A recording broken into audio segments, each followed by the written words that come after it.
Sir इन शंकराचार्य का क्या करें हम? समाज में बोलते हैं कि वर्ण व्यवस्था कर्म आधारित है, या आकर बोल देते हैं सब जन्म आधारित है। अब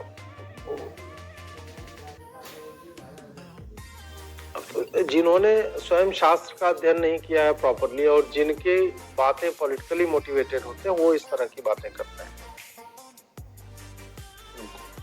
कर्म आधारित थी और वो जन्म आधारित इस कारण से बन गई क्योंकि जो व्यक्ति जिस तरह का कर्म कर रहा था उसकी संततियां उसी कर्म में जो है वो व्यस्त रही, वही काम कर रहे थे क्योंकि वो उनके लिए नेचुरल था कि वो अपने पिता से अपने दादा से उस कार्य को सीखते और वो समाज के लिए करते। इसमें स्वामी निश्चलानंद जी ने बड़े अच्छे से समझाया था कि चार जो स्तर हैं, इकोनॉमी को जो सेवा देने का कार्य है और मैन्युफैक्चरिंग का कार्य है वो शूद्र वर्ण जो है वो करता है।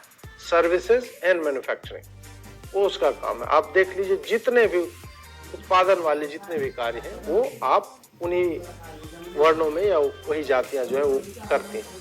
उसके बाद डिस्ट्रीब्यूशन का काम वैश्यों का है जो दुकान और व्यवसाय करते हैं।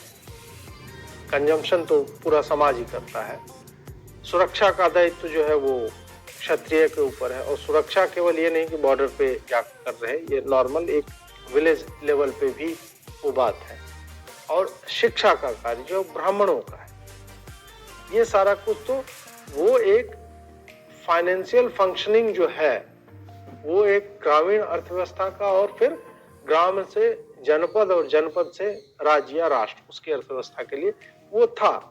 अब आप 20,000 साल पहले 50,000 साल पहले या जब भी मनुस्मृति लिखी गई और जब से वो फॉलो हो करके कहीं तो वो टूटता है। वो चक्र क्यों टूटता है? समाज जो है अलग तरह से बढ़ता है आगे, समाज में दूसरे तरह के लोग आने लगते हैं। वहां से जब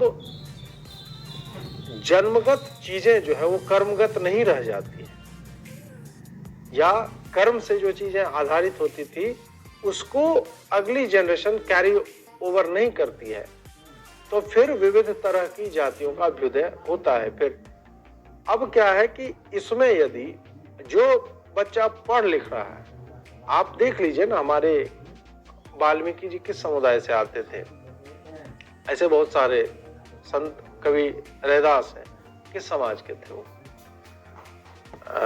सिखों के जितने गुरु हैं वो किस समाज से आते थे?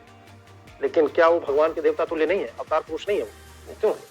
अगर इन लोगों की चलती तो ये मान्यता ही नहीं देते उन लोगों को। एक बार आप सोचिए कि भगवान बुद्ध क्षत्रिय थे, उनको तो ये मान्यता ही नहीं देते कि नहीं तुम कैसे ये मतलब उपदेश और ये प्रवचन कर रहे हो, तुम जाओ।